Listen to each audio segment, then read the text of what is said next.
Micturition complete हो गया ना आपका? हेलो, मिक्चुरेशन टॉपिक कंप्लीट हो गया ना बच्चों? Yes sir. हाँ, यस सर।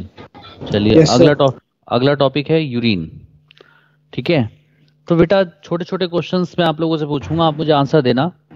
बताओ बेटा, जो यूरिन 24 घंटे में यूरिन जो बनता है, 24 आवर्स में जो यूरिन बनता है, कितना बनता है? 1 to 1.5 litre. 1 to 1.5 litre. 1 to 1.5। हाँ, अच्छा यूरिन का कलर कैसा होता है? येलो। Light yellow. क्यों होता है? Due to presence of bile pigment. No, due to presence of urochrome pigment. कौन से पिगमेंट की वजह से? Urochrome pigment. अच्छा बेटा, नेचर कैसा होता है? Acidic, basic? स्लाइटली एसिडिक होता है, यानी कि 6 होता है, pH 6 होता है उसका, और उसके अंदर एक करेक्टरिस्टिक ऑर्डर होती है कि स्मेल होती है। वो क्यों होती है? Due to presence of urea. अच्छा, यूरिन से 24 घंटे में कितना यूरिया पर डे एक्सक्रीट होता है? 25 to 30 ग्राम। ठीक है, तो ये पॉइंट सामने लिखे हुए भी हैं। An adult human excrete on an average 1 to 1.5 litre of urine per day. ठीक है, the urine formed is a light yellow coloured watery fluid which is slightly acidic, यानी कि pH 6 and has a characteristic odour का मतलब होती है smell, due to presence of urea. Clear? अगला, on an average 25 to 30 gram of urea is excreted out per day. कितना urea per day excrete होता है? 25 to 30। हाँ, अब बेटा अगर कोई पेशेंट आता है और पेशेंट कहता है कि कि उसका यूरिन जो है उसमें जलन रहती है, या फिर उसका यूरिन जो है प्रॉपर नहीं बनता है, उसे बार बार यूरिनेशन के लिए जाना पड़ता है, तो इन सबको चेक करने के लिए डॉक्टर कहता है कि आप यूरिन का सैंपल टेस्ट कराओ, यानी कि जनरल एग्जामिनेशन टेस्ट कराओ, और उसकी रीडिंग को देखकर उसको ये आइडिया लगता है कि किडनी माल फंक्शनिंग तो नहीं हो गई है, ऐसा तो नहीं किडनी काम कम कर रही है, कहीं किडनी फेलियर कंडीशन तो नहीं हो गई। ठीक है, और मेटाबॉलिक डिसऑर्डर के असेसमेंट के लिए भी हम क्या करते हैं? यूरिन का एनालिसिस करते हैं।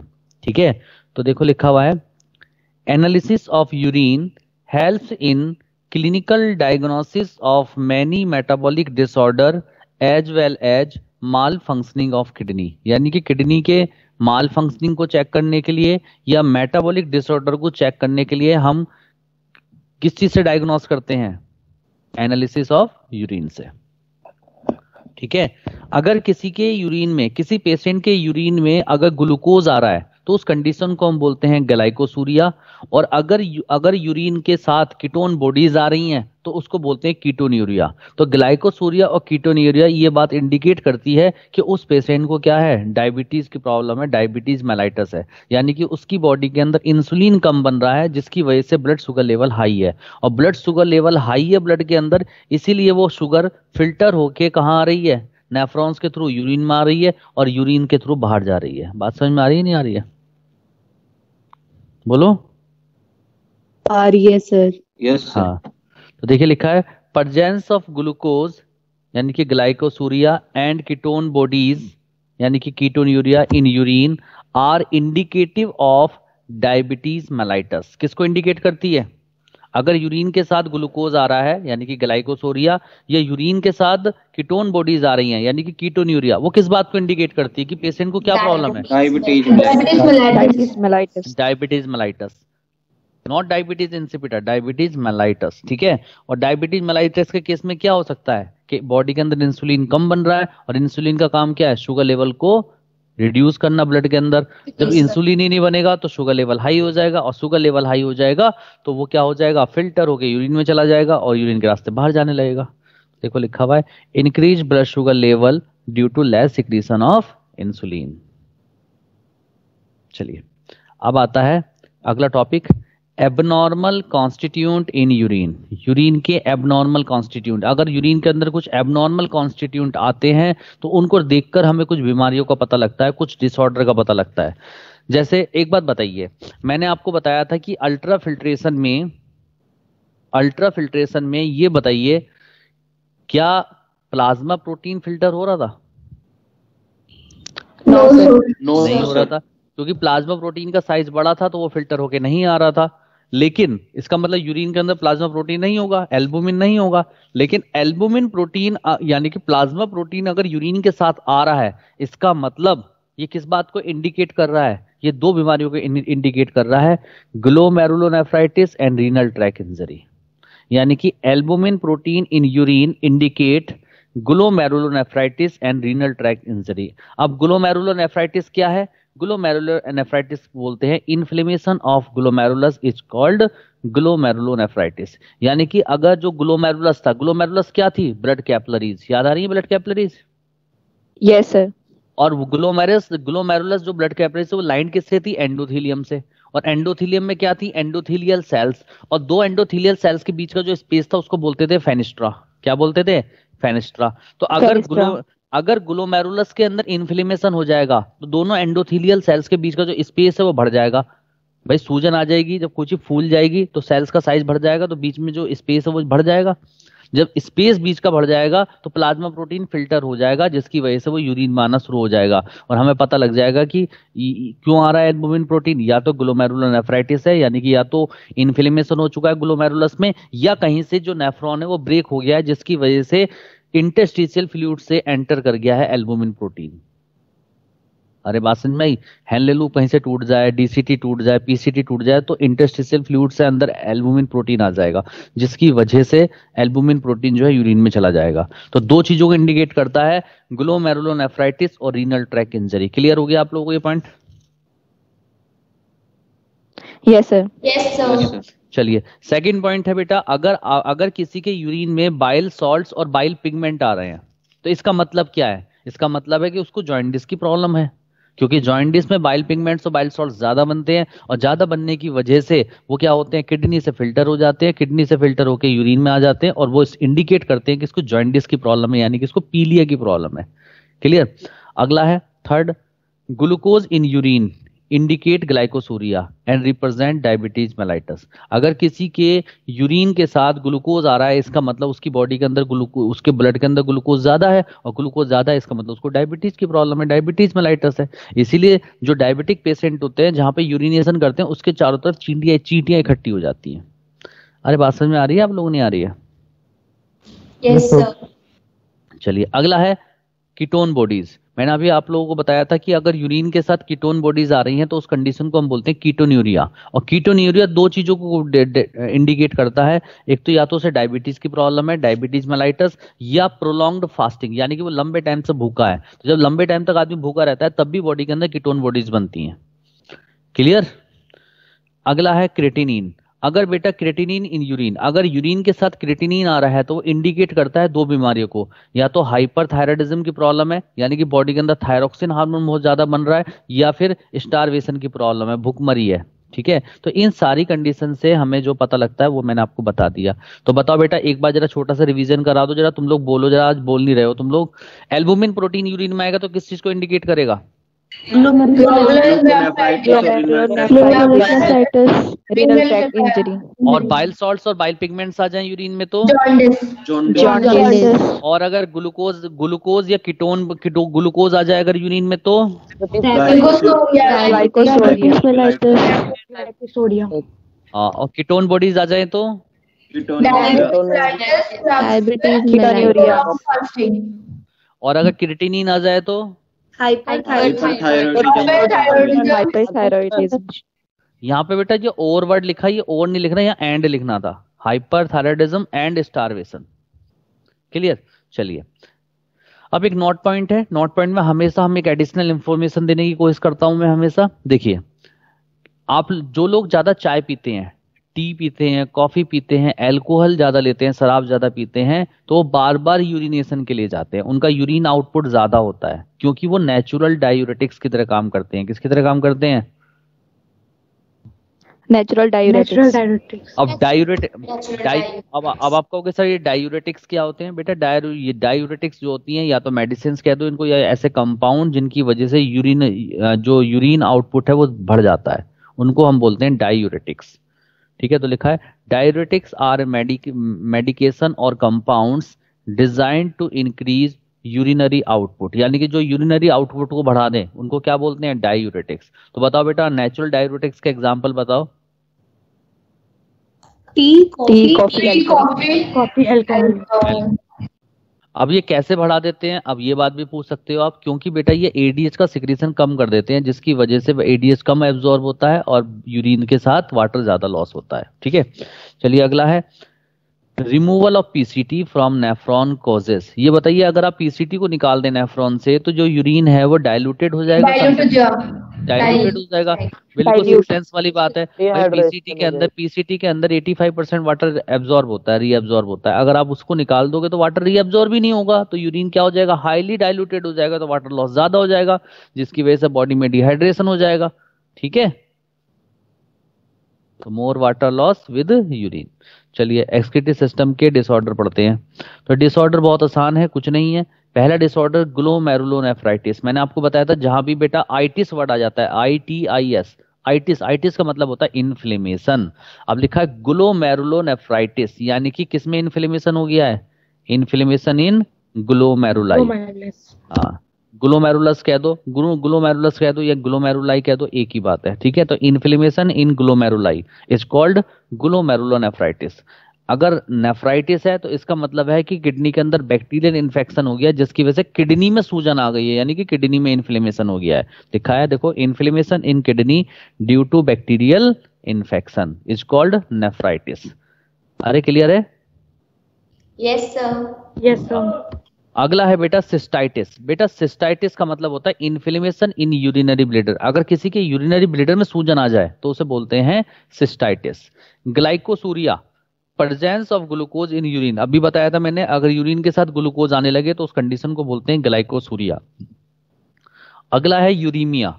यूरीमिया बेटा increase concentration of urea in blood. अगर ब्लड के अंदर यूरिया की कंसंट्रेशन बढ़ जाए तो उस कंडीशन को हम बोलते हैं यूरीमिया।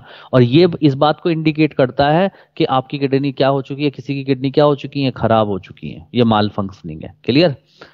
अगला है बेटा हीमेचूरिया। हीमेचूरिया का मतलब है अगर यूरिन के साथ ब्लड आने लगे, यानी कि presence of blood in urine, urine के साथ ब्लड आना शुरू हो जाए तो उस कंडीशन को हम बोलते हैं हीमेचूरिया। क्या बोलते हैं? हेमेचूरिया। अगला है बेटा पाईयूरिया। पाईयूरिया का मतलब प्रेजेंस ऑफ पस इन यूरिन। अगर यूरिन के साथ पस आना शुरू हो जाए, ठीक है, तो हम उस कंडीशन को बोलते हैं पाईयूरिया। चलिए अगला है डाइसूरिया। डाइसूरिया का मतलब होता है पेनफुल यूरिनेशन, यानी कि किसी को यूरिनेशन के टाइम पे अगर पेन हो रहा है तो दिस कंडीशन इज कॉल्ड डाइसूरिया। ठीक है, अगला है बेटा रीनल कैलकुलाई। रीनल कैलकुलाई का मतलब होता है deposition of calcium oxalate in kidney. अगर किडनी के अंदर कैल्शियम ऑक्सिलेट का डिपोजिशन हो जाए तो उस कंडीशन को हम बोलते हैं रीनल कैलकुलाई। रीनल कैलकुलाई भी कह सकते हैं, इसका दूसरा नाम है किडनी स्टोन। तो इसका मतलब किडनी स्टोन किस चीज का डिपोजिशन है? कैल्शियम ऑक्सिलेट का। ठीक है, चलिए अगला है बेटा एल कैप्टेन्यूरिया। एल कैप्टेन्यूरिया में बेटा यूरिन ब्लैक कलर का हो जाता है। क्यों ब्लैक कलर का हो जाता है? क्योंकि homogentisic acid is excrete out with urine. Urine के साथ बेटा होमोजेंटेसिक एसिड जो हमारी बॉडी के अंदर बनता है वो रिलीज होने लगता है, जिसकी वजह से यूरिन का कलर ब्लैक हो जाता है। इसको ब्लैक यूरिन भी कहते हैं और इस कंडीशन को बोलते हैं एल कैप्टेन्यूरिया। और it is a genetic disease. Genetic disease है, यानी कि ये एक जनरेशन से दूसरी जनरेशन में ट्रांसफर हो सकता है, यानी कि फादर से बच्चों में जा सकता है। बात समझ में आई या नहीं आई? सर ये कौन सा क्या चीज? एसिड कौन सा होता है ये? होमोजेंटिसिक एसिड होता है बेटा, बॉडी में बनता है। ठीक है, जब आप मेडिकल कॉलेज में जाओगे सब पढ़ोगे आप ये। अभी तो बहुत सारी चीजें सीखने के लिए हैं आपकी लाइफ में। चलिए अब आता है बेटा किडनी ट्रांसप्लांटेशन। चलिए पहले मैं पूरी कहानी बता देता हूँ, फिर उसके बाद मैं बाकी बातें बताऊंगा। बेटा एक बार बताइए किडनी ट्रांसप्लांटेशन क्यों करते हैं? आप बताओ किस वजह से किडनी ट्रांसप्लांटेशन फेल हो गई। यस, अगर किसी का रीनल फेलियर कंडीशन हो, रीनल का मतलब होता है किडनी, यानी कि कोई किडनी फेलियर कंडीशन है या रीनल फेलियर कंडीशन है, तो उस कंडीशन में हम क्या करते हैं, पेशेंट्स का किडनी ट्रांसप्लांटेशन करते हैं। लेकिन जब तक हमें किडनी नहीं मिलती, ठीक है, यानी कि एक बात सुनिए, अगर किसी की किडनी फेल हो जाएगी तो अच्छा, तो उसकी हमें पता कैसे लगेगा? उसके ब्लड के अंदर यूरिया की कंसंट्रेशन बढ़ जाएगी, उस कंडीशन को हम बोलते हैं यूरीमिया। तो डॉक्टर्स जो है दो ऑप्शन देता है देखिए वो कहता है कि आप किडनी ट्रांसप्लांटेशन कराइए, लेकिन जब तक किडनी नहीं मिलती कि डोनर की, तब तक आप जो है आर्टिफिशियल किडनी से हीमोडायलिसिस कराओ। क्या कराओ? Hemodialysis. ठीक है। अब किडनी ट्रांसप्लांटेशन कैसे होता है इसके बारे में सुनिए, बहुत आसान बात है। वैसे सुनने में आसान है, वैसे प्रोसीजर बहुत हार्ड होता है। तो किडनी ट्रांसप्लांटेशन में कैसे किडनी ट्रांसप्लांट, देखिए किडनी ट्रांसप्लांटेशन में जो किडनी को लेता है उसको बोलते हैं रिसीवर, और जो किडनी देता है उसको बोलते हैं डोनर। ठीक है, बताओ बेटा, जो किडनी देगा उसे क्या बोलेंगे? Donor. डोनर। और जो Donor. किडनी लेगा? Receiver. रिसीवर। तो बेटा क्या होता है कि जब किडनी डोनर जो है किडनी जब रिसीवर को देता है, तो रिसीवर जब किडनी लेता है तो बेटा रिसीवर की बॉडी उस किडनी को फॉरेन बॉडी मान लेती है। क्या मान लेती है? Foreign body. क्योंकि वो क्योंकि उसकी बॉडी की सेल्स तो है नहीं, वो उसकी बॉडी के टिश्यू तो है नहीं। तो आप जब वो रिसीवर के अंदर किडनी लगाई जाएगी, तो रिसीवर की बॉडी मानेगी, रिसीवर की बॉडी उसको फॉरेन बॉडी मान लेगी, यानी कि इम्यून सिस्टम उसका एक्टिवेट हो जाएगा। किसका? रिसीवर का, डोनर का? रिसीवर का इम्यून सिस्टम एक्टिवेट हो जाएगा। और इम्यून सिस्टम में कौन सा इम्यून सिस्टम एक्टिवेट होगा? CMI, cell mediated immunity. कौन सी इम्यूनिटी डेवलप हो जाएगी? Cell mediated. हाँ। अब ये सेल मीडिएटेड इम्यूनिटी को एक्टिवेट किसने किया? हिस्टोकॉम्पेटिबिलिटी कॉम्प्लेक्स ने। हमारी बॉडी के अंदर हमारी सेल्स के ऊपर जीन होते हैं जिनको बोलते हैं हिस्टोकॉम्पेटिबिलिटी। और हिस्टोकॉम्पेटिबिलिटी क्या होती है? जैसे क्या करते हैं, दो सेल्स एक दूसरे के टच में आती हैं, और सेल्स को टच करने के बाद हिस्टोकॉम्पेटिबिलिटी जो है उन सेल्स को चेक करती है कि वो सेल जो है सेम हमारी बॉडी की है या डिफरेंट बॉडी की है। अगर हमारी बॉडी की है तो उनको एक्सेप्ट कर लेंगी, और अगर डिफरेंट बॉडी की है तो उनको फॉरेन बॉडी मान लेंगी। तो हिस्टोकॉम्पेटिबिलिटी जो होती है कॉम्प्लेक्स, वो क्या करते हैं, वो सेल्स को चेक कर लेते हैं और देख लेते हैं कि सेल्फ सेल है या नॉन सेल्फ सेल है। तो जब डोनर का किडनी ट्रांसप्लांट करेंगे रिसीवर के अंदर, तो रिसीवर का हिस्टोकॉम्पेटिबिलिटी कॉम्प्लेक्स एक्टिवेट हो जाएगा, और वो चेक करेगा कि ये सेल्स सेल्फ सेल हैं, यानी कि मेरी बॉडी के सेल्स हैं, या डिफरेंट सेल्स हैं, बाहर की सेल्स हैं, नॉन सेल्फ सेल है। तो जैसे ही वो देखेगा कि ये नॉन सेल्फ सेल है, तो बॉडी का इम्यून सिस्टम को वो हिस्टोकॉम्पेटिबिलिटी कॉम्प्लेक्स क्या कर देगा? एक्टिवेट कर देगा। ठीक है, और कौन सी इम्यूनिटी को एक्टिवेट करेगा? CMI, सेल मीडिएटेड इम्यूनिटी को। ठीक है, जैसे ही सेल मीडिएटेड इम्यूनिटी एक्टिवेट होगी, तो ठीक है, तो सेल मीडिएटेड इम्यूनिटी में जो हेल्पर टी सेल्स हैं वो बी लिम्फोसाइट सेल्स को एक्टिवेट कर देंगे, और जैसे ही बी लिम्फोसाइट्स एक्टिवेट होंगी, बी लिम्फोसाइट डिफरेंशिएट होकर एंटीबॉडीज बना देंगी, और एंटीबॉडीज तुरंत उस ऑर्गन के ऊपर अटैक कर देगा, और वो ऑर्गन क्या हो जाएगा? Failure. This is called kidney failure condition. नहीं समझ में? Yes, sir. इसीलिए डॉक्टर क्या करता था कि फेलियर कंडीशन का सामना ना करना पड़े, किडनी फेलियर कंडीशन ना आए, तो इसीलिए डॉक्टर कोशिश ये करता था कि किडनी उन लोगों से ली जाए जिनका जीनोटाइप सेम हो, जैसे फादर, मदर, ब्रदर, सिस्टर। ठीक है, क्यों? क्योंकि फादर, मदर, ब्रदर, सिस्टर जो है, इन सबका जीनोटाइप उस रिसीवर के सेम है, क्योंकि उन्हीं का ही पार्ट है वो। ठीक है, तो जीनोटाइप सेम है, तो जीनोटाइप सेम होने की वजह से क्या होते थे? बॉडी के एक्सेप्टेंस के चांस बढ़ जाते थे। बॉडी के एक्सेप्टेंस के चांस क्या हो जाते थे? बढ़ जाते थे। बात समझ में आ रही है? लेकिन आज की तारीख में आप किसी की किडनी किसी को भी ट्रांसफर कर सकते हो, क्योंकि अब आपके पास है इम्यूनो सप्रेसिव ड्रग। ठीक है, तो क्योंकि किडनी को फेलियर कौन कर रहा था? इम्यून सिस्टम ही तो कर रहा था। अब आपके पास इम्यूनो सप्रेसिव ड्रग है, जैसे साइक्लोस्पोरिन, तो हम क्या करते हैं? पेशेंट को साइक्लोस्पोरिन दे देते हैं, यानी कि इम्यूनो सप्रेसिव ड्रग दे देते हैं, जिसकी वजह से उसका जो रिसीवर का इम्यून सिस्टम है वो कैसा हो जाता है? सप्रेस हो जाता है। तो किडनी को वो क्या करता है? फेल नहीं कर पाता, जिसकी वजह से किडनी के एक्सेप्टेंस बढ़ जाते हैं और किडनी ट्रांसप्लांटेशन हो जाता है। बताओ, बात समझ में आई नहीं आई? Yes, sir. आ गई सर। अब एक क्वेश्चन उठता है कि किडनी ट्रांसप्लांटेशन वर्ल्ड में सबसे पहले किसने किया था? तो वर्ल्ड में सबसे पहले करने वाले जो साइंटिस्ट थे उनका नाम था डेविड ह्यूम और जोसेफ कैली। दो लोगों ने मिलकर किया था, डेविड ह्यूम ने और जोसेफ कैली ने किया था। 1954 में किया था। हॉस्पिटल का नाम था पीटर बैंड ब्रैगहम हॉस्पिटल, और ये कहां पर था? बॉस्टन यूएसए के अंदर। कहां पर प्रेजेंट था? Boston USA. सबसे पहले किडनी ट्रांसप्लांटेशन हुआ था। और जो पेशेंट का नाम था रिचर्ड हैरिक। ठीक है, तो रिचर्ड हैरिक था जिसके अंदर सबसे पहले वर्ल्ड में किडनी ट्रांसप्लांटेशन हुआ था, and which is further lived for 8 years, और वो 8 साल तक जिंदा रहा था किडनी ट्रांसप्लांट के बाद। इंडिया में सबसे पहले जो किडनी ट्रांसप्लांट हुआ था वो हुआ था कब? 1971 में। कहां पर? सीएमसी वेल्लोर, यानी कि क्रिश्चियन मेडिकल कॉलेज। क्लियर? चलिए स्टार्ट करते हैं। इस इतनी इंफॉर्मेशन काफी है, इससे ज्यादा नहीं पढ़ना है। तो देखो जो बातें मैंने समझाई हैं, किसी को इसमें कोई डाउट तो नहीं है? No sir. No sir. इतने सुस्त दिखाई दे रहे हो जैसे मतलब तुम पढ़ाई नहीं, तुम जाके सो जाओ। सर्दियों का मजा लो तुम लोग।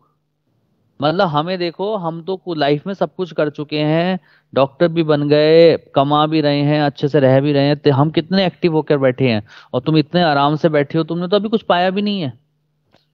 बताओ, ऐसे काम चलेगा? आप लोग नीट के स्टूडेंट हो और आपको बहुत ज्यादा एक्टिव रहना है। ब्रेकफास्ट किया नहीं? किया? ये मिलता नहीं। हाँ सर सर जो हाँ। इम्यूनोसप्रेसिव ड्रग होता है वो पूरी लाइफ लेना पड़ता है ट्रांसप्लांटेशन के नहीं बाद? नहीं नहीं, हमारा इम्यून सिस्टम ऐसा है जैसे जैसे घर में कुत्ता होता है। अब आप कहोगे ये कैसी कंपेयर कर दी सर ने, बड़ी गंदी कंपेयर करी, मजा नहीं आया। बेटा देखो, हमारा जब जब घर में कोई नया आदमी आता है तो कुत्ता उसे भौंकता है, काटने के लिए दौड़ता है। लेकिन जब वो आदमी घर में रहने लगता है कुछ दिन, तो कुत्ता फिर उसके आगे पूंछ हिलाता है। सेम ऐसी इम्यून सिस्टम होता है। इम्यून सिस्टम शुरुआत में तो बिल्कुल एकदम काटने की कोशिश करेगा, लेकिन जब वो बॉडी के अंदर कुछ दिन रहने लगता है तो फिर इम्यून सिस्टम उसी को सपोर्ट करने लगता है। नहीं बात समझ में आई? हाँ। चलिए, तो मैं पढ़ रहा हूँ, बिल्कुल म्यूट कर दो। देखो लिखा है, kidney transplantation is the ultimate method in the correction of acute renal failure, यानी कि kidney failure. A functional kidney is used in transplantation from a donor, preferably a close relative, to minimize its chance of rejection by the immune system of the host। यानी कि हम close relative लेते हैं ताकि minimum chance हो जाए rejection के। Clear? अगला पॉइंट लिखा हुआ है, immune system protect from disease by attacking anything that is not recognised as a normal part of the body. ठीक है? यानी कि हमारा जो इम्यून सिस्टम होता है, अगर उसे वो किसी चीज को रिकॉग्नाइज ना कर पाए तो वो उसको फॉरेन बॉडी मान लेता है। So the immune system of recipient will attack a kidney that appear to foreign. अरे क्लियर है? Yes sir. अगला है, a special drug can help suppress the immune system of recipient called immunosuppressive drug like cyclosporine, so it does not reject a transplanted kidney। ठीक है? Note point में लिखवाया है मैंने, failure of transplanted kidney occur due to activation of, कौन सी immunity की वजह से होता है? Cell mediated immunity of the recipient. Question पूछा गया है। बाकी इम्यूनिटी से रिलेटेड बहुत सारी चीजें मैं आगे आपको इम्यून सिस्टम में पढ़ाऊंगा। अगला है बेटा, first kidney transplantation was done by David Hume and Joseph Kelly at Peter Bent Brigham hospital, Boston, USA in 1954। और मैंने ये भी बताया था कि patient was Richard Herrick who lived for further 8 years after transplantation. कितने साल तक जिंदा रहा था वो? 8 years। 8 years। अगला पॉइंट है, in India first kidney transplantation was done at CMC, यानी कि Christian medical college, on 1 December 1971। बताइए, किडनी ट्रांसप्लांटेशन क्लियर हुआ आप लोगों को? Yes sir. Yes sir. ठीक है बेटा, मेरी लैंग्वेज बहुत बहुत आसान है, आसान लैंग्वेज से हार्ड चीजें आपकी हो जाएंगी आराम से। ठीक है? बहुत मुझे लगता है कि अच्छे से समझ में आ गया होगा आप लोगों को। ठीक है? चलिए अगला टॉपिक है, role of other organ in excretion. ठीक है? देखो बेटा, हमारी बॉडी के अंदर प्राइमरी एक्सक्रीटरी ऑर्गन क्या है? किडनी। क्योंकि किडनी क्या करती है, हमारी बॉडी के जो नाइट्रोजन वेस्ट हैं, जैसे यूरिया है, यूरिक एसिड है, उन सबको यूरिन के थ्रू एलिमिनेट कर देती है। अरे बोलो। Yes sir. लेकिन किडनी के अलावा जो ऑर्गन्स बॉडी से वेस्ट प्रोडक्ट को एलिमिनेट करते हैं उनको कहा जाता है सेकेंडरी एक्सक्रीटरी ऑर्गन। और सेकेंडरी एक्सक्रीटरी ऑर्गन के एग्जाम्पल क्या हैं? जैसे लंग्स, जैसे लीवर, जैसे स्किन। क्योंकि लंग्स क्या करता है? लंग्स किस चीज को एलिमिनेट करता है? CO2 को एलिमिनेट करता है। किसको एलिमिनेट करता है? CO2 को, कार्बन डाइऑक्साइड को एलिमिनेट करता है। लेकिन बेटा CO2 के साथ साथ वाटर का भी लॉस करता है, इसीलिए हमें प्यास लगती है एक्सपायरेशन के बाद। ठीक है?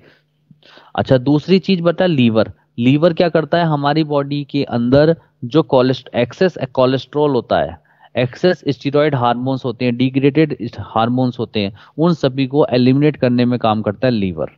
और स्किन के अंदर बेटा दो तरीके की ग्लैंड होती हैं, एक होती है स्वेट ग्लैंड जिनसे निकलता है स्वेट यानी कि पसीना निकलता है, और पसीने से किस किस चीज का एलिमिनेशन होता है बेटा, एक्सेस सॉल्ट, जो हमारी बॉडी के अंदर जो एक्सेस सॉल्ट है वो निकलते हैं, ठीक है। हमारी बॉडी से यूरिया निकलता है उसके थ्रू, हमारी बॉडी से अमाइनो एसिड निकलता है, और हमारी बॉडी से ग्लूकोज निकलता है। ये सब चीजें हमारे पसीने से निकलती हैं जिसको हम क्या नाम देते हैं, स्वेट, ठीक है। अगर आपसे ये पूछे कि स्वेट ग्लैंड का प्राइमरी फंक्शन क्या है, cooling effect on the body surface, और सेकंड है एलिमिनेशन ऑफ वेस्ट प्रोडक्ट, तो आप किसको प्राइमरी फंक्शन बताओगे, कूलिंग इफेक्ट? Elimination of. बेटा आप ना मेरी बात को सुनते नहीं हो, नींद में रहते हो, मेरी बात को सही से नहीं समझा। मैंने क्या कहा, मैंने कहा primary function of sweat gland is, पहला ऑप्शन है cooling effect on body surface, और सेकंड है एलिमिनेशन ऑफ वेस्ट प्रोडक्ट। तो बेटा जो एलिमिनेशन ऑफ वेस्ट प्रोडक्ट है ये सेकेंडरी फंक्शन है, प्राइमरी फंक्शन क्या है स्वेट ग्लैंड का, कूलिंग इफेक्ट, कूलिंग। अरे बात समझ में आ रही है नहीं आ रही है? तो मेन फंक्शन स्वेट ग्लैंड का क्या हो गया, कूलिंग इफेक्ट। Cooling effect. अच्छा, दूसरी ग्लैंड जो होती है बेटा स्किन के अंदर वो होती है सिबेसियस ग्लैंड, जिनको हम ऑयली ग्लैंड भी कहते हैं, और सिबेसियस ग्लैंड से निकलता है सीबम। और सीबम क्या होता है बेटा, ऑयली सिक्रीशन होता है, ऑयली सिक्रीशन आपने देखा फेस के ऊपर थोड़ा सा ऑयल आ जाता है, वो सीबम होता है, ठीक है। और सीबम के थ्रू किस किस चीज का एलिमिनेशन होता है, वैक्स का एलिमिनेशन होगा, ठीक है, वैक्स का एलिमिनेशन होगा, स्टीरॉइड्स का एलिमिनेशन होगा, ये सब चीजें सीबम के थ्रू निकलती हैं। तो वही चीज यहाँ पे लिखी हुई है, देखिए लिखा है प्राइमरी एक्सक्रीटरी ऑर्गन क्या होगा बेटा, जल्दी बोलो। Kidney. Other than kidney, lungs, liver and skin also help in elimination of excretory waste and hence called secondary excretory organs। तो सबसे पहले है बेटा लंग्स की बात करते हैं। तो बेटा लंग्स से किस चीज का एलिमिनेशन होता है, CO2 का एलिमिनेशन होता है। और कितनी CO2 पर मिनट रिलीज होती है, 200 ml। कितनी होती है, 200 ml। और CO2 के साथ बेटा और किस चीज का लॉस होता है, वाटर का, एक्सपायरेशन वाटर लॉस। तो देखो लिखा है our lungs remove large amount of CO2 यानी कि 200 ml per minute and also significant quantity of water every day in normal resting condition. Clear? अच्छा अब बेटा अगर ये बताइए in hot and humid climate, अगर बहुत ज्यादा गर्म एनवायरमेंट है तो उसमें बेटा वाटर लॉस बॉडी से ज्यादा होगा कम होगा, बॉडी क्या चाहेगी? आप पसीने को देख रहे हो, पसीने की बात नहीं कर रहे, पसीना मत देखो, तुम तो पसीने से कंपेयर कर लिया कि पसीना ज्यादा रहा वाटर। बेटा हॉट और ह्यूमिड में कंडीशन में तो बॉडी से पसीना निकल ही रहा है, तो बॉडी क्या चाहेगी, वाटर लॉस कम हो। पसीना तो निकल ही रहा है तो बॉडी क्या चाहेगी, वाटर लॉस यूरिन से कम हो। अगर यूरिन से वाटर लॉस कम होगा तो तभी तो बचेगा वाटर। यानी कि इन hot and humid climate less water loss occur via lungs, यानी कि लंग्स के थ्रू भी वाटर का लॉस कम होगा, ठीक है, तभी तो बॉडी के अंदर वाटर बचेगा, वरना तो स्वेटिंग से भी निकल जाएगा, लंग्स से भी निकल जाएगा, यूरिन से तो बचा क्या बॉडी में, वाटर बचा ही नहीं। और आप लोग जानते हैं हमारी बॉडी की ज्यादातर बायोकेमिकल रिएक्शन किसकी प्रेजेंस में चलती है, वाटर की प्रेजेंस में, तो वो रुक जाएंगे, आगे बढ़ जाएगा, ठीक है। अगला है in cold and dry climates more water loss occur via lungs. लेकिन जब कोल्ड एनवायरनमेंट होता है, आपने कहा भाप से निकलती है मुंह से जब हम छोड़ते हैं सांस, ठीक है ना, तो वो क्या है, मोट वाटर लॉस। यानी कि कोल्ड और ड्राई क्लाइमेट्स में वाटर लॉस ज्यादा होता है, ये याद कर लेना है आपको। और हॉट और ह्यूमिड क्लाइमेट्स में वाटर लॉस कम होता है, ज्यादा होता है, कम होता है। चलिए अगला है बेटा liver. Liver is the main site for elimination of cholesterol, bile pigment, degraded steroid hormone and many drugs. किस किस चीज को एलिमिनेट करता है लीवर, जल्दी बताएं। कोलेस्ट्रॉल,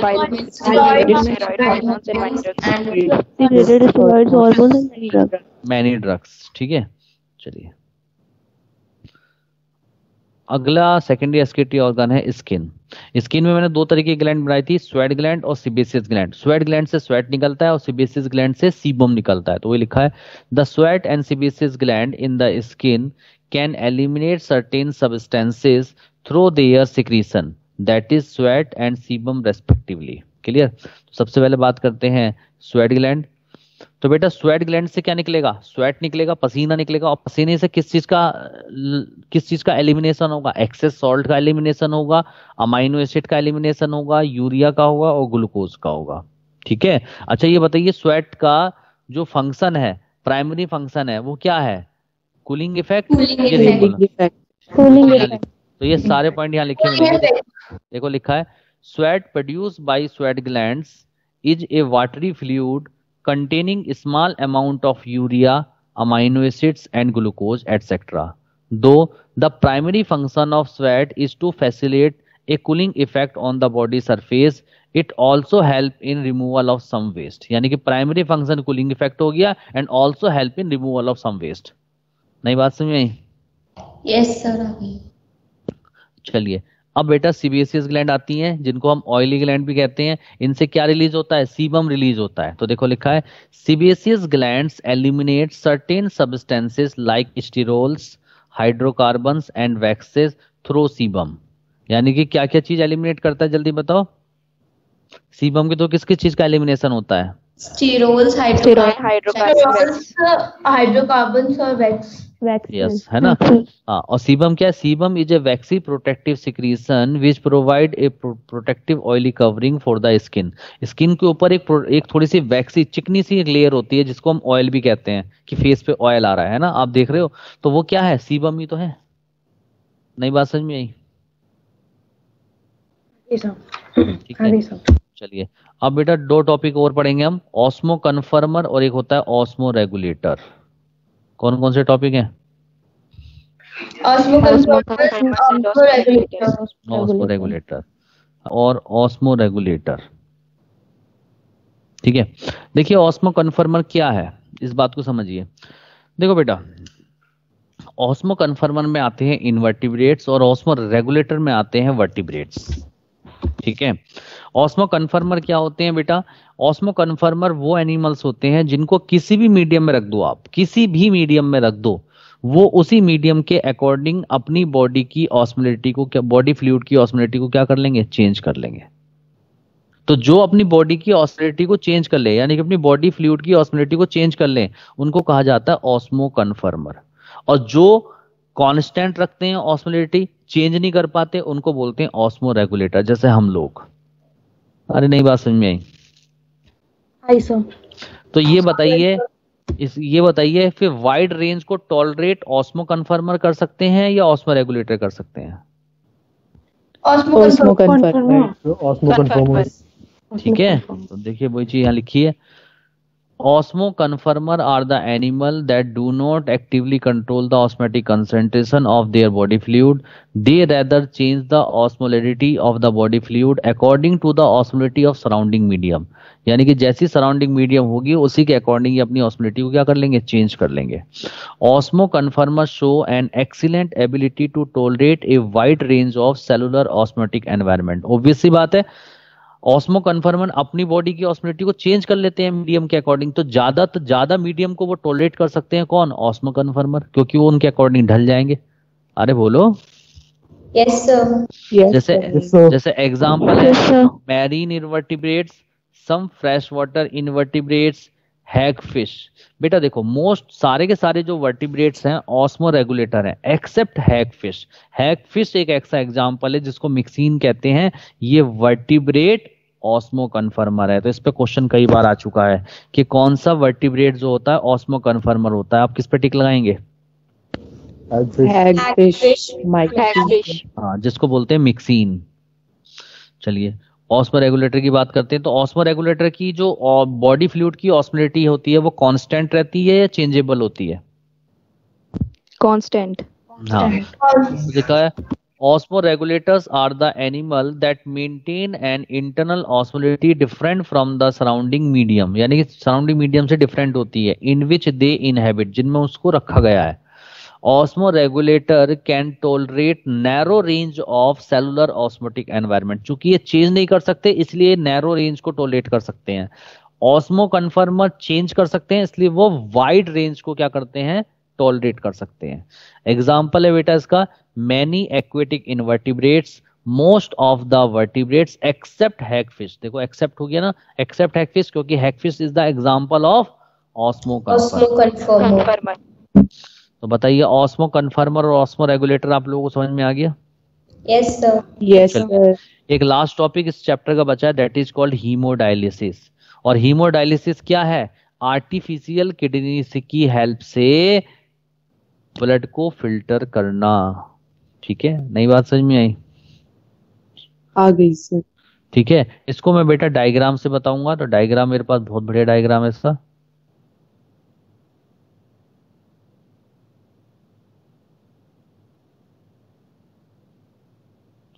और एनसीईआरटी वाला ही डायग्राम है।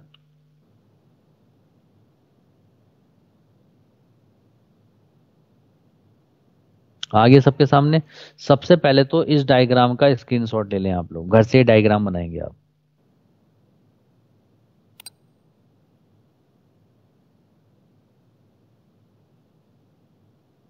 ले लिया?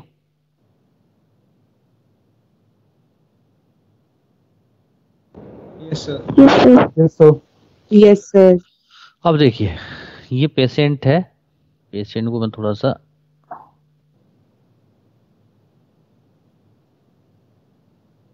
दुखी है पेशेंट तो। दिख रहा है दुखी कुछ हद तक? Yes, sir. Patient. Yes, sir. बहुत दुखी है। रो भी रहा है। काफी दुखी है। ये रोता हुआ पेशेंट आया डॉक्टर साहब आपके पास, और इसने कहा कि डॉक्टर साहब मैं बहुत दुखी हूँ। ठीक है, डॉक्टर ने पूछा कि क्या दिक्कत है? कहा सर मुझे हमेशा सर में दर्द रहता है, हमेशा चक्कर आते रहते हैं, मुझे बेहोशी सी फील होती है। ठीक है, और मुझे यूरिन नहीं बन आता। ठीक है, और अगर थोड़ा बहुत यूरिन आता है तो उसमें बहुत जलन होती है। ठीक है, तो डॉक्टर कहता है कि अच्छा तो आप एक काम करो, एक केएफटी कराओ और एक यूरिन टेस्ट कराओ। तो केएफटी की हेल्प से यानी किडनी फंक्शन टेस्ट की हेल्प से आपकी किडनी चेक हो जाएगी, और यूरिन की हेल्प से ये पता लग जाएगा कि कोई मेटाबॉलिक डिसऑर्डर तो नहीं है या कोई किडनी फेलियर कंडीशन तो नहीं है। तो जब इसका हम ब्लड टेस्ट करेंगे तो उसके ब्लड के अंदर यूरिया की कंसंट्रेशन हाई आएगी, बहुत ज्यादा आएगी। इसका मतलब यूरिया की कंसंट्रेशन हाई है, इसका मतलब किडनी काम नहीं कर रही है, यानी कि ब्लड को फिल्टर नहीं कर रही है। बोलो यस या नो? तो जब ब्लड के अंदर यूरिया की कंसंट्रेशन बढ़ जाएगी तो उस कंडीशन को हम नाम देंगे यूरीमिया। क्या नाम देंगे? यूरीमिया। तो अब एकदम से तो किडनी ट्रांसप्लांट हो नहीं पाएगी, तो हम क्या करेंगे इसको? हम कहेंगे कि डॉक्टर के पेशेंट से कहेंगे कि आप आर्टिफिशियल किडनी से हीमोडायलिसिस कराओ, अपने ब्लड को फिल्टर कराओ अगर आप जिंदा रहना चाहते हो, और तब तक कराओ जब तक आपको किडनी डोनर ना मिल जाए। ठीक है, तो ये रोता हुआ कहता है कि डॉक्टर साहब बचा लो मुझे, बस कर दो आप। तो उन्होंने कहा ठीक है लेट जाओ। तो लेटने के बाद वो रेडियल आर्टरी के अंदर एक ट्यूब कनेक्ट कर देगा। रेडियल आर्टरी से क्या कनेक्ट कर देगा? ट्यूब कनेक्ट कर देगा। अब आप कहोगे सर रेडियल आर्टरी से ही करा, रेडियल वेन से क्यों नहीं करा? क्योंकि बेटा आप लोग जानते हो आर्टरी के थ्रू हार्ट से ब्लड बाहर निकलता है, माने कि जो हार्ट से ब्लड निकलता है वो एंटर किसके अंदर करता है? आर्टरी के अंदर करता है। और हार्ट के अंदर ब्लड लेकर कौन जाता है? वेन्स लेकर जाती है। अरे बोलो। तो अब हमें ब्लड को बाहर की तरफ खींचना है, यानी कि हार्ट से बाहर की तरफ निकालना है, तो रेडियल आर्टरी तो लोगे? बोलो। तो रेडियल आर्टरी से आपने एक ट्यूब कनेक्ट कर दी और ट्यूब में लगा दिया एक पंप। ये लगा दिया एक पंप। क्या लगा दिया? पंप। ठीक है, तो एक पंप लगा दिया आपने। ठीक है, अब ये जो पंप होगा, ये पंप जो है इस ब्लड को बाहर की तरफ विड्रॉ करेगा, यानी कि खींचेगा, बाहर की तरफ सर्कुलेट कराएगा ब्लड। तो ब्लड क्या है? ऊपर की तरफ मूव करना शुरू कर देगा, यानी कि ब्लड ये ऊपर की तरफ जाना शुरू हो गया। बोलो, खींचने लगेगा बाहर की तरफ।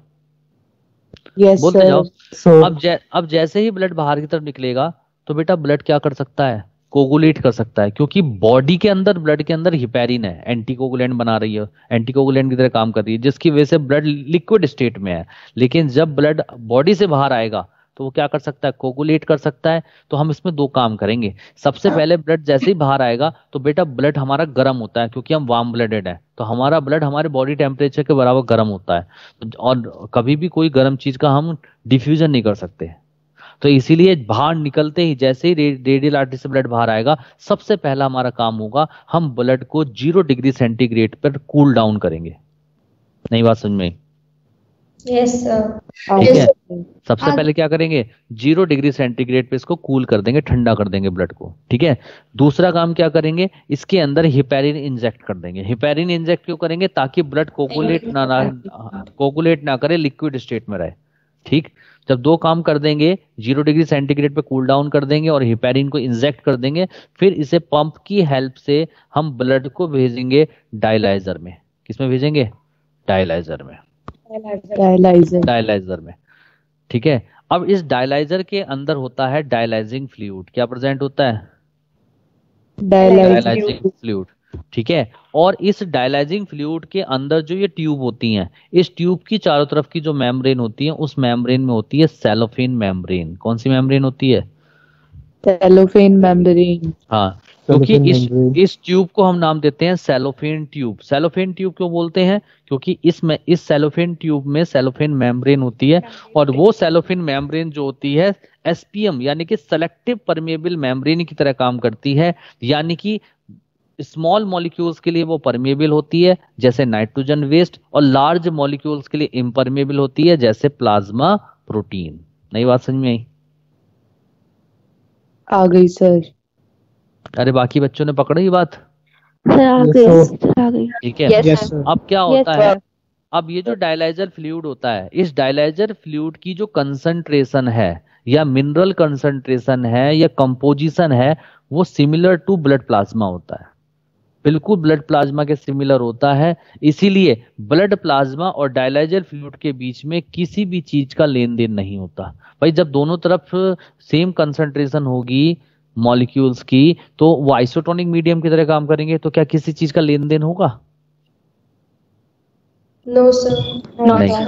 लेकिन एक चीज का यहाँ पर डिफरेंस है, डायलाइजिंग फ्लूइड के अंदर नाइट्रोजन वेस्ट नहीं होते, जबकि ब्लड प्लाज्मा के अंदर नाइट्रोजन वेस्ट प्रेजेंट है। इसका मतलब ब्लड प्लाज्मा जो सेलोफेन ट्यूब के अंदर है, वो ब्लड प्लाज्मा के अंदर नाइट्रोजन वेस्ट ज्यादा है, इसलिए वहां पर नाइट्रोजन वेस्ट का डिफ्यूजन प्रेशर ज्यादा है, और बाहर बिल्कुल जीरो है, क्योंकि बाहर डायलाइजर फ्लूइड में नाइट्रोजन वेस्ट नहीं है। तो और आप जानते हो डिफ्यूजन हमेशा high DP to low DP होता है, यानी कि हाई डिफ्यूजन प्रेशर से लो डिफ्यूजन प्रेशर होता है। इसीलिए nitrogen waste automatically blood plasma से निकलकर सेलोफेन मेम्ब्रेन को क्रॉस करके डायलाइजर फ्लूइड में आ जाएंगे, और नाइट्रोजन वेस्ट डायलाइजर फ्लूइड में इकट्ठे हो जाएंगे। नई बात समझ में आई, यस सर, आ गई। आ गई। इसके बाद हाँ, इसके बाद जो डायलाइजर फ्लूइड है, उसको हम जो अब डायलाइजर फ्लूइड के अंदर नाइट्रोजन वेस्ट आ जाएगा, तो अब हम उसे एक ट्यूब के अंदर इकट्ठा कर लेंगे, उसको हम नाम देंगे यूज्ड डायलाइजिंग सॉल्यूशन। क्या नाम देंगे, यूज्ड डायलाइजिंग सॉल्यूशन। ठीक है, इसके बाद फिर हम यहाँ पर फ्रेश डायलाइजर फ्लूइड सॉल्यूशन फिर से भेजेंगे। फ्रेश क्यों भेजेंगे, क्योंकि ताकि जो थोड़ा बहुत अंदर नाइट्रोजन वेस्ट है वो भी बाहर आ जाए। अरे ठीक है, तो सारा का सारा अब ब्लड फिल्टर हो चुका है। अब ब्लड फिल्टर हो गया, अब हम उस ब्लड को क्या करेंगे, फिर से भेजेंगे बॉडी के अंदर। तो फिर से बॉडी में भेजने के लिए सबसे पहले ब्लड को हमने कूल करा था ना, तो अब फिर से हमें उसे वार्म करना पड़ेगा। कहाँ तक, बॉडी टेम्परेचर तक, जितना हमारा बॉडी टेम्परेचर है। इसीलिए हम यहाँ पे लगा देते हैं कांस्टेंट टेम्परेचर बाथ, जिसकी हेल्प से क्या होता है, ब्लड जो है फिर से बॉडी टेम्परेचर के बराबर गर्म हो जाता है। ठीक है, उसके बाद हम यहाँ पे इंजेक्ट कर देते हैं एंटी हिपैरिन। एंटी हिपैरिन इसलिए डाल देते हैं क्योंकि ब्लड के अंदर ऑलरेडी हमारे हिपैरिन प्रेजेंट है, और फिर ब्लड को हम रेडियल वेन्स में भेज देते हैं, और रेडियल वेन से वो हार्ट में चला जाता है, वेना केवा में चला जाता है, वेना केवा से वो हार्ट में चला जाता है, और हार्ट से फिर पूरी बॉडी के अंदर सर्कुलेट हो जाता है ब्लड, और आदमी खुश रहता है। बढ़िया, समझ में आई नहीं आई कंडीशन, किसको समझ, बताओ। ये थी सारी कहानी, आपको समझ में नहीं आई क्या? सर आ गई सर। अब यही कहानी जो मैंने इतनी सारी समझाई है, बिल्कुल सीक्वेंस वाइज वहां पे लिखी हुई है। अब मैं वहां पढ़ देता हूँ आप लोगों को, आपको समझ में आ जाएगा। लिखा है कंप्रेस CO2 भी लेते हैं। कंप्रेस CO2 तो लेंगे ना बेटा, पार्ट से पेस CO2 का उनका सबका तो इक्वल करेंगे ना। ठीक है ना। अगला है इन पेशेंट। अब देखिए मैं बिल्कुल पढ़ रहा हूँ, देखो हिंदी अच्छा, इंग्लिश पढ़ने में किसी को दिक्कत तो नहीं आती? इंग्लिश तो सबकी अच्छी है ना? Yes sir. है ना? आप लोगों ने Yes, सबने sir. सीबीएसई बोर्ड से आईसीएसई बोर्ड से Yes, कर sir. रखा है ना? हाँ। तो अब जो बात मैंने हिंदी में बताई है, जो इतनी मैंने बहुत नॉर्मल भाषा में बताई थी, अब उसी चीज को मैं इंग्लिश में बोल रहा हूँ। देखो लिखा है, in patient urea can be removed by a process called haemodialysis. It occur when malfunctioning of kidney occur. अगर किडनी माल फंक्शनिंग हो जाएगी तो यूरिया क्या है, ब्लड में भर जाएगी, तो उसको एलिमिनेट करना with the help of artificial kidney is called haemodialysis, which can lead to accumulation of urea in blood called uremia. It may lead to kidney failure condition. During the process of hemodialysis, blood is taken out from radial artery. किससे निकाला जाता है, जल्दी बताओ? Radial artery से। Radial artery. And cooled at 0 degree centigrade. कितने बजे अब बाहर निकालते हो, उसे क्या करते हो आप? कूल्ड करते हो at 0 degree centigrade and mixed with anticoagulant such as heparin to prevent clotting of blood outside the body. बताया था, दो काम करते हैं, 0 डिग्री सेंटीग्रेड पे आप कूल डाउन करोगे और हिपेरिन लगा दोगे ताकि वो एंटीकोगुलेंट की तरह रहे, ब्लड को क्लॉट ना होने दे, कोगुलेट ना होने दे, उसे लिक्विड स्टेट में रखे। उसके बाद क्या होगा? Blood is pump into A dialysing unit called artificial kidney. Dialyser जो था उसको आर्टिफिशियल किडनी भी कहते हैं। Blood now passes through a tube और channel made up of cellophane membrane which is impermeable to macromolecules such as plasma protein, but it is permeable to small solutes such as urea, uric acid, creatinine and mineral ions. यानी कि cellophane membrane जो है plasma protein के लिए तो impermeable है, लेकिन permeable किस किस चीज के लिए है? ये यूरिया के लिए, यूरिक एसिड के लिए, क्रेटिनिन के लिए और मिनरल आयंस के लिए। ठीक है, इतना समझ में आया सबको?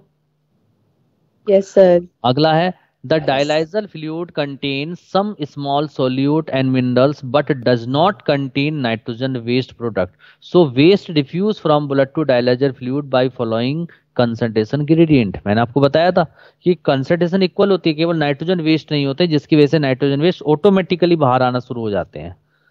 अगला है, in dialysing fluid constant temperature यानी कि body temperature and CO2 is compressed to maintain the blood composition. The blood coming out of artificial kidney is warm to body temperature. मैंने कहा था ना, फिर उसको क्या कर देते हैं, वार्म कर देते हैं बॉडी टेम्परेचर से, and mix with anti heparin, और उसमें एंटी हिपेरिन डाल देते हैं to restore its normal coagulability and passed into radial veins, और फिर रेडियल वेन्स से भेज देते हैं, पास कर देते हैं। नहीं बात समझ में आई? आगे। Yes, sir. अरे खुशी खुशी तो बताया करो, जब समझ इतना। Yes, sir. आपका हंसी तो आती नहीं तुम लोगों को, हंसकर बोलो। अरे बोलो हंसकर यार। आ गई। चलो चलो ठीक है। तो बेटा चैप्टर फिनिश हो गया एक्सक्रीटिव सिस्टम। तो मुझे लगता है एक्सक्रीटिव सिस्टम आपको बिल्कुल क्लियर हो गया होगा। एक छोटा सा मैं समराइज कर देता हूँ चीजों को। ठीक है, मैंने आप सबसे पहले आपको एक्सक्रीशन और इजेशन के बारे में बताया था, उसके बाद एक्सक्रीटरी ऑर्गन्स के बारे में बताया था, उसके बाद एक्सक्रीटरी मटेरियल के बारे में बताया था, उसके बाद ह्यूमन एक्सक्रीटिव सिस्टम के बारे में बताया था, जिसमें मैंने किडनी की मार्फोलॉजी बताई थी, नेफ्रॉन्स के बारे में बताया था, नेफ्रॉन्स के टाइप बताए थे, पेरी ट्यूबुलर कैपिलरीज और वासर एक्टा के बारे में बताया था। इसके बाद मैंने फिजियोलॉजी ऑफ एक्सक्रीशन स्टार्ट किया था, जिसके अंदर मैंने आपको यूरिया फॉर्मेशन बताया था। उसके बाद मैंने यूरिन फॉर्मेशन बताया था, जिसमें सबसे पहली प्रोसेस अल्ट्रा फिल्ट्रेशन बताया था। और अल्ट्रा फिल्ट्रेशन के लिए जो प्रेशर डेवलप होता है, GFP ग्लोमेरुलर फिल्ट्रेट प्रेशर के बारे में बताया था, GFR ग्लोमेरुलर फिल्ट्रेट रेट के बारे में बताया था, RPF रीनल प्लाज्मा फ्लो के बारे में बताया था, फिल्ट्रेट फ्रैक्शन के बारे में बताया था। इसके बाद जब ये चीज हो गई थी, उसके बाद मैंने अल्ट्रा फिल्ट्रेशन का रेगुलेशन बताया था, ऑटो रेगुलेशन कि सबसे पहले होता है मायोजेनिक रेगुलेशन, सेकंड होता है रास मैकेनिज्म, थर्ड था ENF एट्रियल नेट्रियोरेटिव फैक्टर, और उसके बाद मैंने आपको बताया था न्यूरल कंट्रोल। ठीक है, अल्ट्रा फिल्ट्रेशन कंप्लीट होने के बाद फिर मैंने आपको बताया था इसमें ट्यूबुलर रीअब्जॉर्प्शन के बारे में और ट्यूबुलर सिक्रीशन के बारे में, काउंटर करंट मैकेनिज्म के बारे में बताया था, and different part of nephron के फंक्शंस के बारे में बताया था, जैसे PCT का क्या काम होता है, Henle loop, DCT, collecting duct. उसके बाद पाथ ऑफ यूरिन बताया था। क्लियर है सबको? उसके बाद मिक्चुरेशन बताया था, जिसको हम बोलते हैं प्रोसेस ऑफ यूरिनेशन। और फिर मैंने मिक्चुरेशन में जो नर्वस सिस्टम पार्टिसिपेट करता है उसको बोलते हैं मिक्चुरेशन रिफ्लेक्स, उसको बताया था। फिर यूरिन बताया था, फिर एबनॉर्मल कॉन्स्टिट्यूएंट ऑफ यूरिन बताया, उसके बाद डिसऑर्डर ऑफ एक्सक्रीटरी सिस्टम बताया। उसके बाद मैंने आपको सेकेंडरी एक्सक्रीटरी ऑर्गन्स जैसे लंग्स, लीवर और स्किन के बारे में बताया और स्किन में स्वेट ग्लैंड और सेबेसियस ग्लैंड के बारे में बताया। इसके बाद फिर मैंने आपको बताया आर्टिफिशियल किडनी, फिर osmo कन्फर्मर, osmo regulator and haemodialysis. सारे टॉपिक्स मैंने आप लोगों को बता दिए। सारे टॉपिक्स क्लियर है सबको? Yes, sir. Yes, sir. Yes, sir. चलिए। Smash the like button and also subscribe Mystery Notebook.